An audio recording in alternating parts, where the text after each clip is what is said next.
Warning: the information contained within this video is top secret. Please hit the subscribe button to prove you are not a member of the Fallen. Fail to comply, and we will find you. Welcome back to the War Academy, where the more you learn at home, the less you die out there. Today, we go over tips and tricks to playing Dark Angels. So put down your emo music, and let's get started. To start off, these are the most commonly used bad units that I see people put in their list. So these are the things that they're not very good, but they feel like they should be. I would say these units are cancer, but cancer actually kills people. Jerry, don't! I want to see. No, you do not!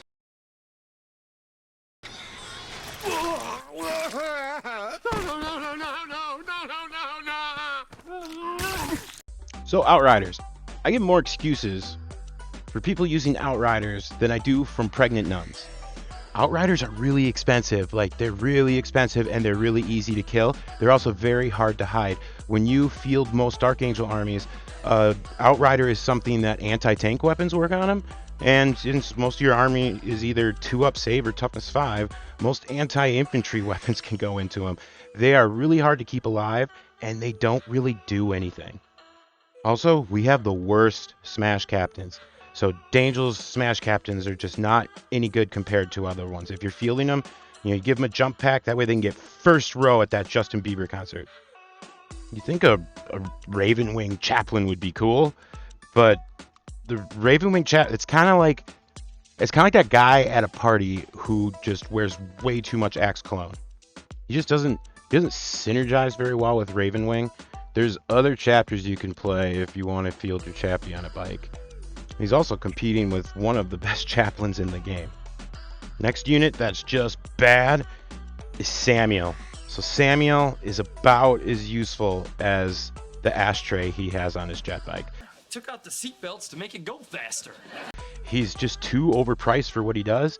He doesn't hit very hard. He's a very haggard unit. So next, if you mix tequila with gas station condoms, you can get the Deathwing and Ravenwing champions. So Dark Angels have a lot of good characters.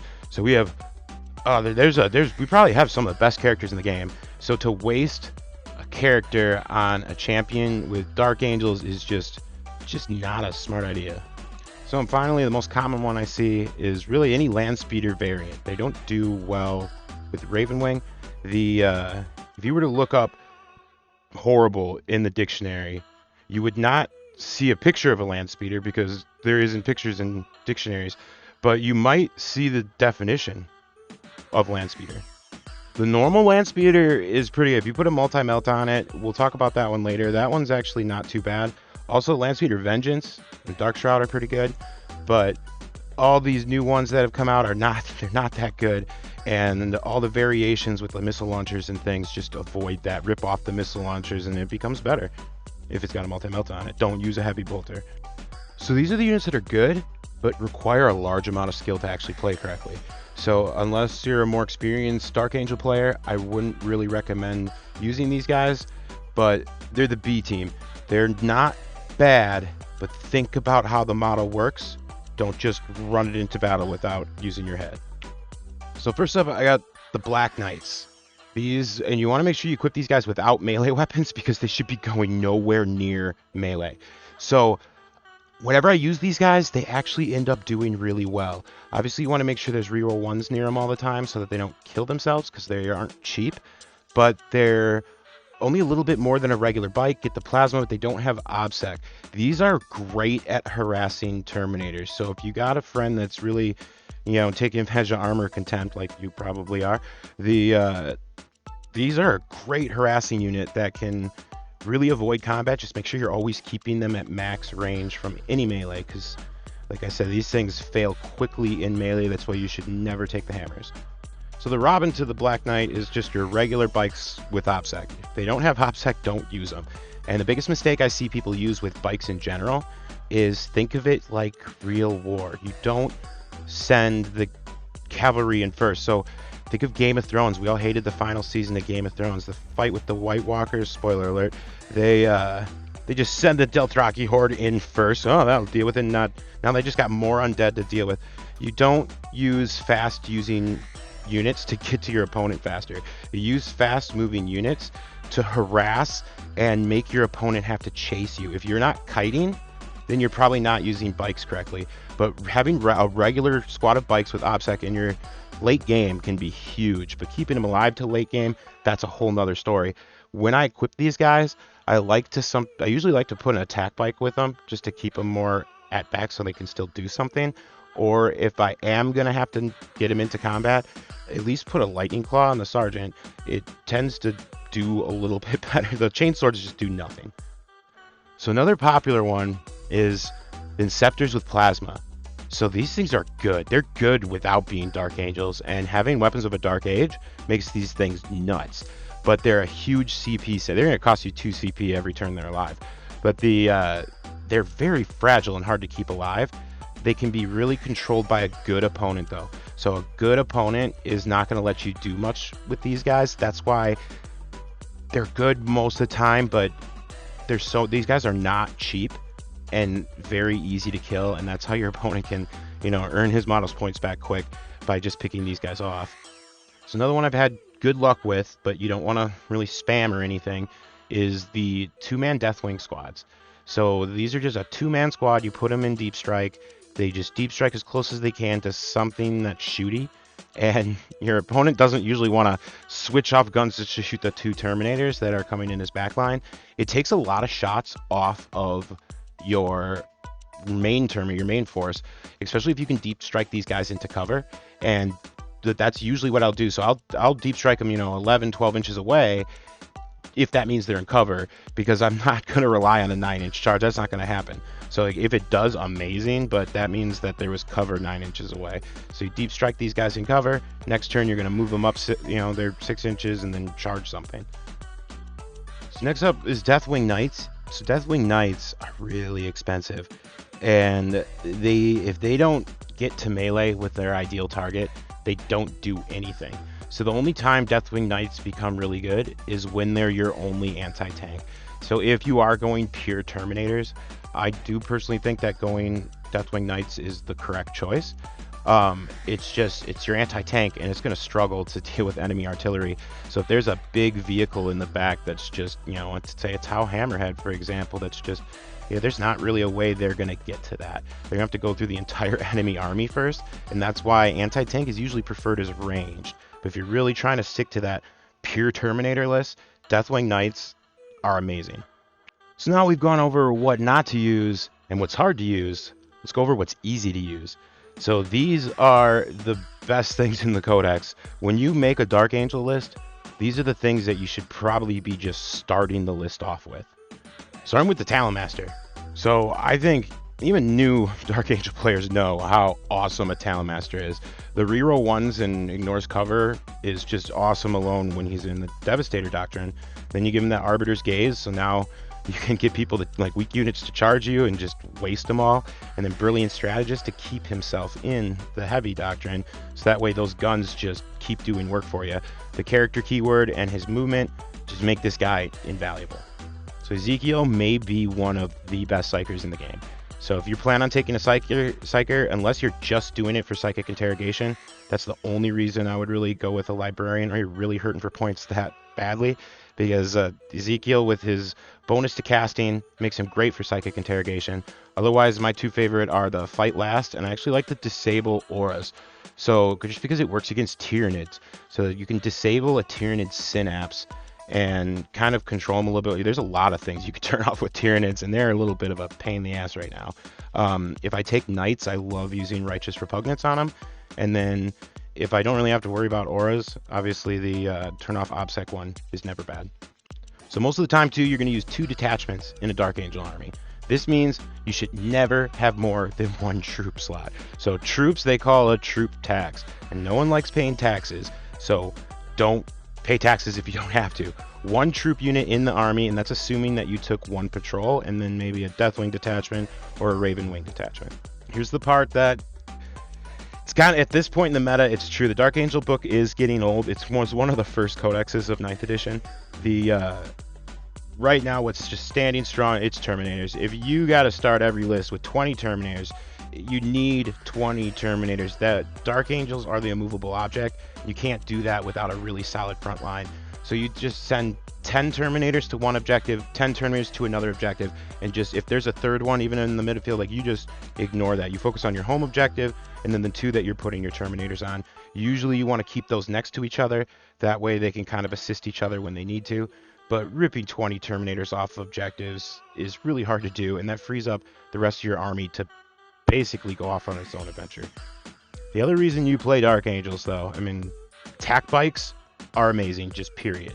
But Dark Angel attack bikes are on a whole nother level. These things are amazing, and they counter the Terminator meta so hard.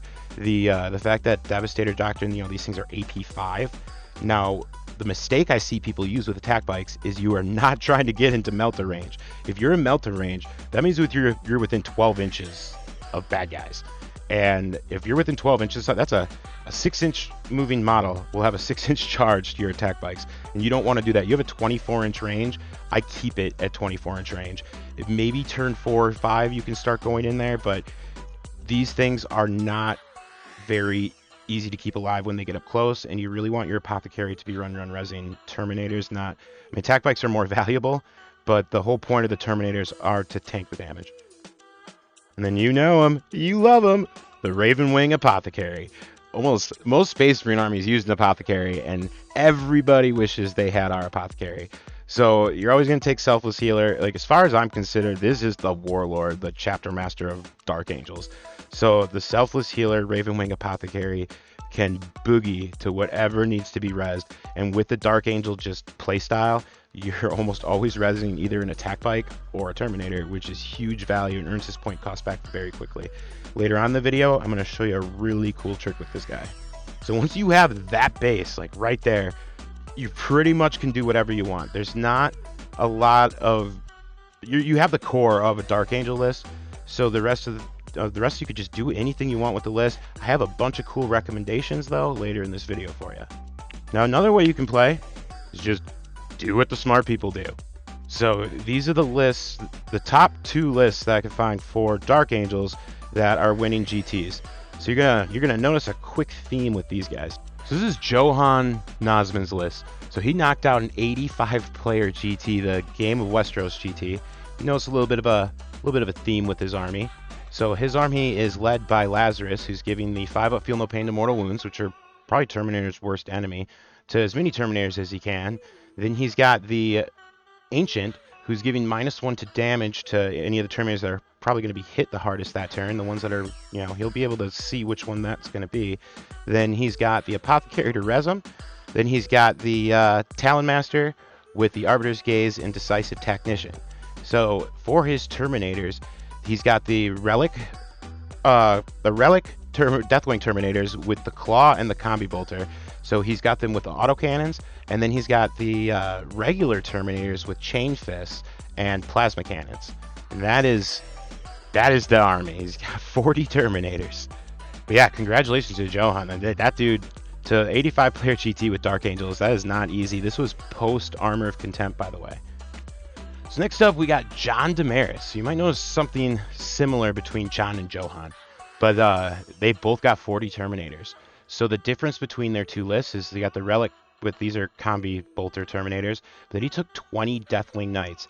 On one of the Deathwing Knight squads, he master crafted the Flail. So that guy's that's actually, that's a really good idea. I've never thought about doing that. So we're going to go into detail about this Interrogator Chaplain shortly, as well as this Apothecary. But what I also thought was cool is this isn't Ezekiel, but he took a regular Librarian and he gave him Righteous Repugnance, so that's going to make the Deathwing Knights just go crazy. And then he took Decisive Tactician and a jump pack on the Librarian. So I'm assuming he just wanted Decisive Tactician on, and he also took the Neural Shroud, but I'm assuming that's why he took a regular Librarian over Ezekiel. But yeah, again, 40 Terminators to chew through, and it powered all the way through a large GT. So that is impressive. Congratulations to John Damaris. Before we can continue, I need you guys to fire all guns at the like button. Right now, fire all guns at the like button. Bring it down. Bring it down. Okay, good job. So now we can go over my favorite little hidden gems in the whole codex. So I've been playing Dark Angels for over 20 years now, and these are some of the more hidden combos that you can do that should work really well for it. So starting off, we got the new hotness, the new Azrael. This is Lazarus. So Lazarus is 110 points. So he comes with a 5-up feel no pain versus mortal wounds, and if you're using Terminators, which you should be because you're playing Dark Angels, like having that 5-up feel no pain versus mortal wounds is huge. A lot of armies are dealing mortal wounds right now in the current meta. So on top of this, it's hilarious that his sword goes up to 4 damage against Psychers. I didn't even really realize that because I just doesn't come up a lot before I fought my friends Grey Knights. That was fun. He also auto fights on death. That is awesome too. So if you get killed by an enemy Psyker, a Demon Prince comes in and tries to ruin your day, you can ruin his right back and it doesn't cost you 2 CP. So otherwise, he's your normal, typical captain. He's got the reroll 1 aura and a 4-up invuln save. He is a Primaris, so he's got that extra wound. This guy is absolutely must-take if you're fielding Terminators. The only time, obviously, you don't really want him is if you're going up against an army that doesn't really deal mortal wounds. But even then, he's still a captain. So next up, we got the Super Smash Brother himself, the Interrogator Chaplain. So this is probably my favorite. This is one of my favorite characters to play in all of Warhammer. He's a high skill, high reward character. So he comes at 110 to 135 points, and you're going to be taking 2 Warlord traits and 1 relic on him. So it's almost like spending 3 CP on him right there. The difference in points is if you want him with a jump pack or not. So to cut right to the chase and why this guy's freaking amazing is he has 10 attacks at strength 8, AP 2, damage 3 with +1 to wound. So I'm gonna let that sink in for a second. That's the maximum he can be tuned towards, but he's always gonna be right around that ballpark. So the way you get this like crazy stat line for a Space Marine character is he's gonna be taking the Extortion of Rage Prayer, which is a 6-inch aura of +1 to wound. This makes your Lightning Claws go crazy. This is why you see so many people taking the Relic Terminators with Lightning Claws, because Lightning Claws are only strength 4, but they make up for that with re-rolling to wound. So quick little math tip for you, if you are wounding something on 5s, but you re-roll failed wounds, that is actually better than just wounding on 4s normally. And what's obviously better than that is wounding on 4s with re-roll wounds. So the other prayer he likes to chant is the Superman prayer, which is +1 strength and damage to only himself. So this is what's getting his weapon all the way up to damage 3. So you're going to give him the Teeth of Terra, which is the relic is giving him +1 strength again, and then +3 attacks and AP2 damage going up to 3. So next you could give this guy 2 Warlord traits, and there are 4 really good ones to choose from. The one that I've been having the most luck with lately is going with Fury the Lion. So Fury the Lion gives him a +1 strength aura. So +1 strength combined with that +1 to wound, that is huge for Lightning Claws because it makes your Lightning Claws go all the way up to strength 5, and then they get +1 to wound on top of that. Lightning Claws will just destroy shit when you do that. So also there's the Imperium Sword. So you need to combine the Fury of the Lion Imperium Sword to get this guy all the way up to strength 8, and all the way up to 10 attacks. But the Imperium Sword probably fits him the best as for what he does. But the other one that I just don't like using in tournament, I don't like going to tournaments without this in my list, is the Watch. So Watch is just auto deny psychic power. It is amazing. You can shut down Tyranids 5-up Feel No Pain, shut down an Eldar's Doom, and that is just invaluable. But sometimes it just won't come into play at all. And then there's the most meta one, which is what we saw on both the 2 tournament winning lists, which is Decisive Tactician, and that gives you +1 advance and +1 charge. So one of the worst things in the world, like I'd rather chew on tinfoil than fail a charge by 1 inch. Like that sucks, especially when you're using a blob of 10 Terminators, because that's like 400 points that just fail to charge, and that's not fun at all. When you combine that with the +1 advance, which you probably did the turn previous, you're technically 2 inches closer than you normally would be.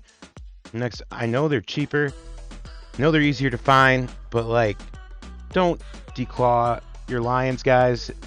Keep them with their claws, because just use them as relic turn. Unless you're in a tournament, no one's gonna really care. But relic Terminators with a lightning claw and a combi bolter, These things are incredible. So a 5-man's going to cost you 170 to 185 points. I usually just go with the 185 point bill, which is giving them the weapons. These are the backbone of any Dark Angel army. So they are actually a little bit cheaper than normal Deathwing because you're paying 5 points for the Power Fist. So I believe it's a 4-point discount per Terminator that you're saving.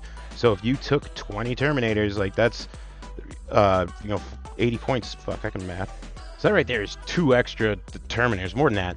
So the role of these guys is just to get to the objective as fast as possible, where they're gonna sit down, fold their legs, and just become an immovable object.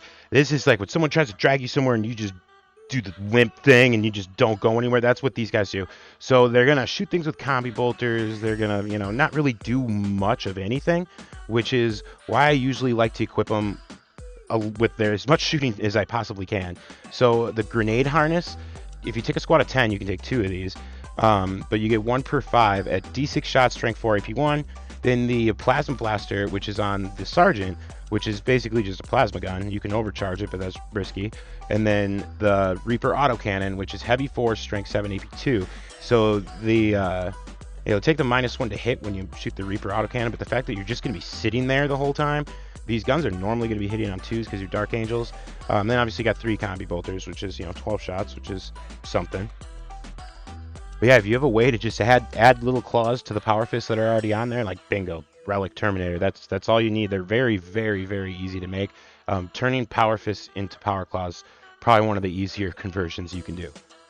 So I mentioned we were going to talk about the Apothecary because I know everybody's used to using them, but I know not very many people are using them right. The 2 tournament lists were using them correctly, thank God.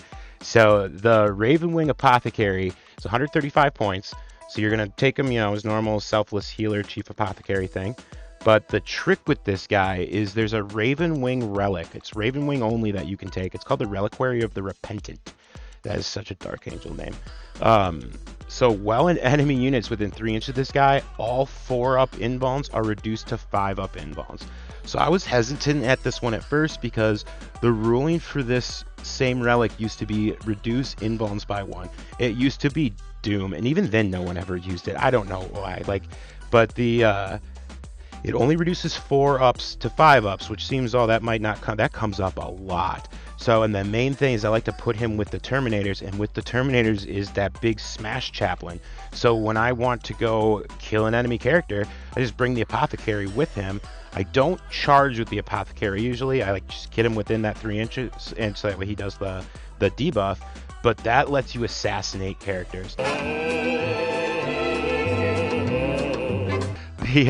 4-up invulns, these are your most elite things in your opponent's army, so they're always going to be valuable targets. And when you smash Terminators into them that have lightning claws and you're reducing them to 5-up invulns and things, that is amazing, and it comes up way more than you'd think it would.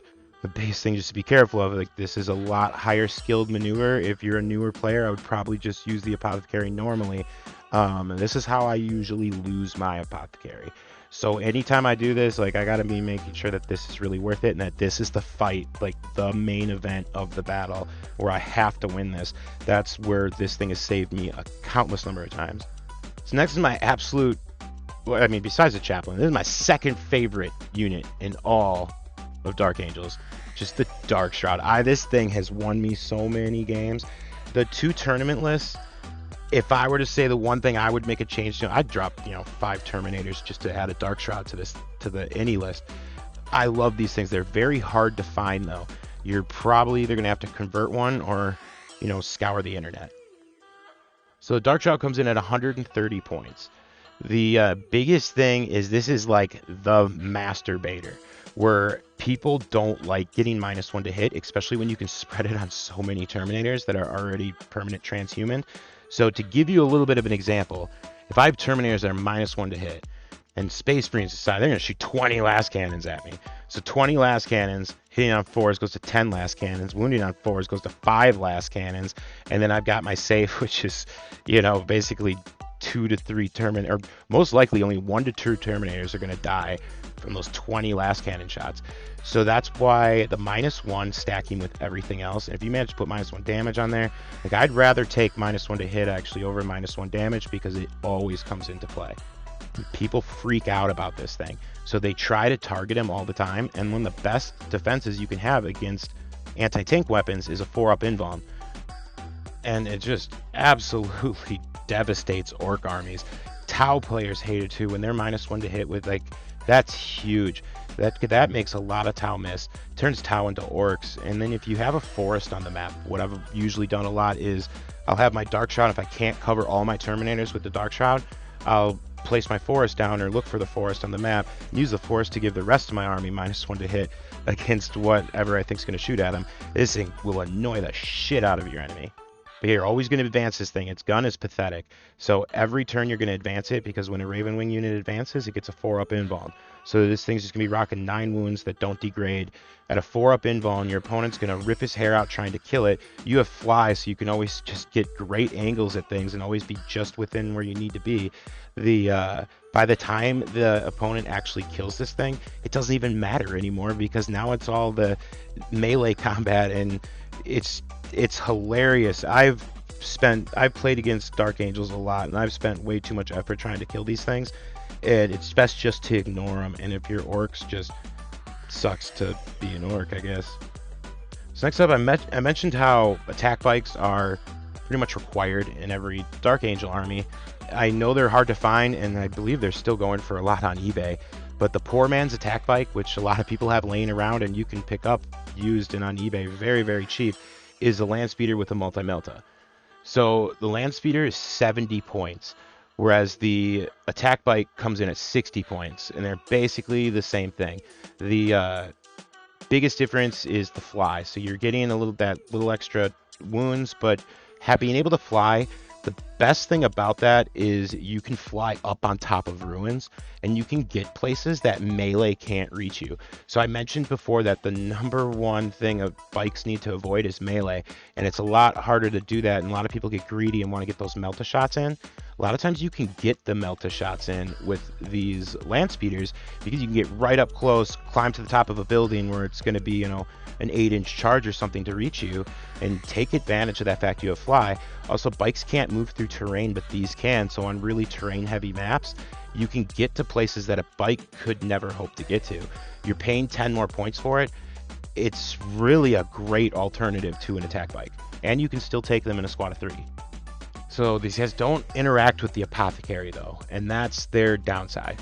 So the bright side is your Apothecary knows which way he wants to go. So if you feel these guys with attack bikes, like, they are a good like combo with them, because you can put the land speeders one side, and then the Apothecary knows he's going to go with the attack bikes.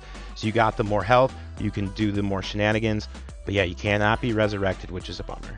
So this unit, this is my new favorite thing to use, my new flavor of the week, I guess, for unit for 40k. I am having huge success with these guys. I've been recommending it to some of my subscribers. They've been having amazing success with them. Armor of Contempt made these guys a lot better. Don't laugh, hear me out. Heavy Hellblasters. These things are nuts. So they are not cheap. So they come in at 330 points. So that's with the heavy plasma incinerator. So Armor Contempt did something actually really, really amazing for these guys. So Dark Angels already had the best Hellblasters, but they were still Hellblasters, which just made them not really usable. But having Armor of Contempt, so when you play these guys, you take the heavy one, because you're just going to deploy yourself in ruins and cover that has a really good field of view. So if you're using player-based terrain, they're even better. But sitting in that cover using Armor of Contempt, mathematically it comes out to about the same thing as having Azrael babysit for them. It's not a lot of times where you're going to have to take a 5-up save.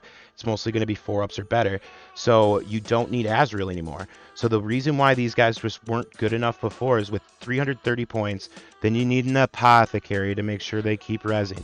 Then you need a lieutenant to make sure they're re-rolling to wound. You needed to make sure they were re-rolling hits and everything, which was just, it got to be the whole combo to make these things as like powerful as possible, end up costing like 700 points, and that just wasn't worth it.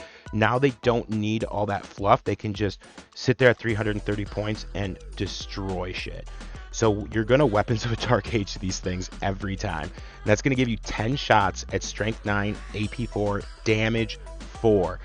Damage 4 is so huge because a lot of things have abilities to either give -1 damage, which this doesn't really care about. You can one-shot Blight Lord Terminators and Death Shroud.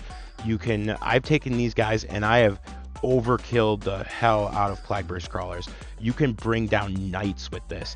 Like Strength 9 is that perfect one to get that, basically wounded on 3s almost all the time or better. You got reroll once to wound from the Talon Master that you're almost always taking. You got high AP to punch through these Terminators' armor. Damage 4 with Weapons of a Dark Age. It's a point-click delete unit. Right now, we're having it out. Let's go. Come on. Come on.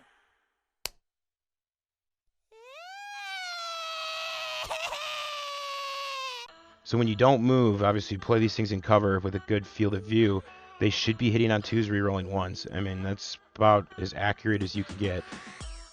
One thing to be careful of, though, is you just don't want the assault guns and rapid fire guns look better on paper. But the way the game plays, these guys function a lot better as artillery because you cannot let them get into combat with anything. They're usually going to be, center of the battlefield in the ruins, just staying way back because they have a long gun range.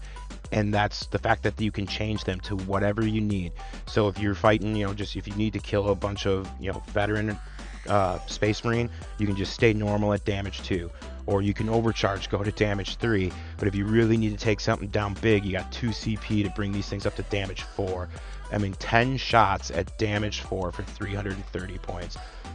That's good. But they just don't become as effective below 10-man squads, because of the fact that Weapons of a Dark Age is 2 CP, and it's gonna drain your CP quickly. So next up, this is something that it's one of those better safe than sorry things, but the heavy Intercessors. So I usually take the Executor rifles because those are the heavy ones. Since I'm not going to be moving these guys, I'll usually deploy them in a ruin again on a train, but on my home objective, they're going to be hitting on 2s most of the time. It's 50 points more for these guys than it is for regular Intercessors, and you get +1 toughness, +1 wound. So on top of that, you're going to hit a lot harder. So with the Executor rifles, you're going to be heavy 1, strength 5, AP 2, damage 2.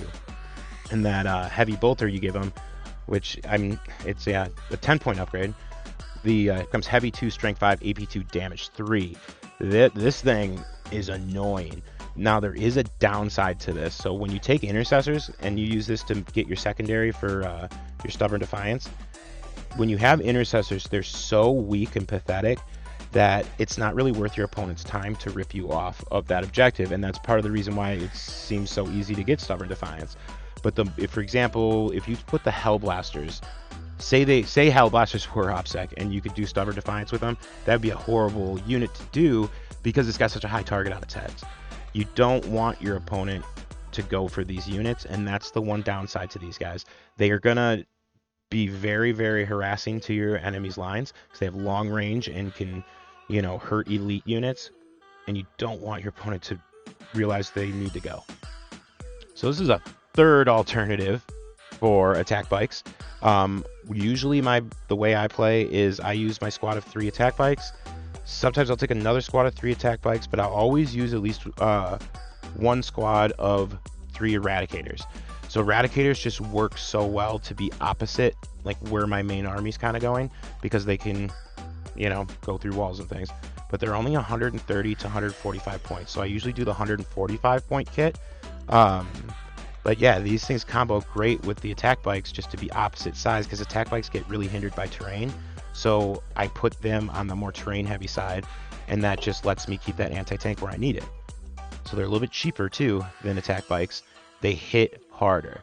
They can use cover, so they're tougher than attack bikes. They are like the cover. I'd rather have the cover than the toughness. The fact that they have more movement in different aspects. They don't have the speed, but they got the flexibility. They can also do actions if you need them to do actions. So attack bike does synergize better with the army, which is why I usually put these guys off to a flank and kind of away from the army because they don't get the buffs. I always upgrade one to a multi-melta. So that's the other trick. So it's 15 points to give one a multi-melta, and because they shoot twice, you're actually getting 2 more shots. So you can have one dude that shoots 4 times. but he's going to take -1 to hit when he originally moves. But once he's usually going to be the last guy you pull, so I'll pull the Sergeant first, and if there's one Eradicator left alive, it's always the one with multi-melta, and he's usually up close enough where he's not moving, so he's just going to have 4 shots hitting on 2s. That's value for point-wise. But yeah, this video ran a little bit long. I apologize for that, but I hope I was able to teach you guys something about Dark Angels.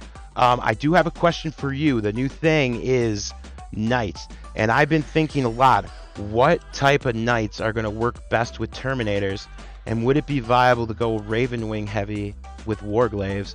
Oh man, I've just had so many different ideas of possibly adding a Knight to my Dark Angels, and I want to hear what you guys think. Do you have any Knights that you think would combo really well with Dark Angels?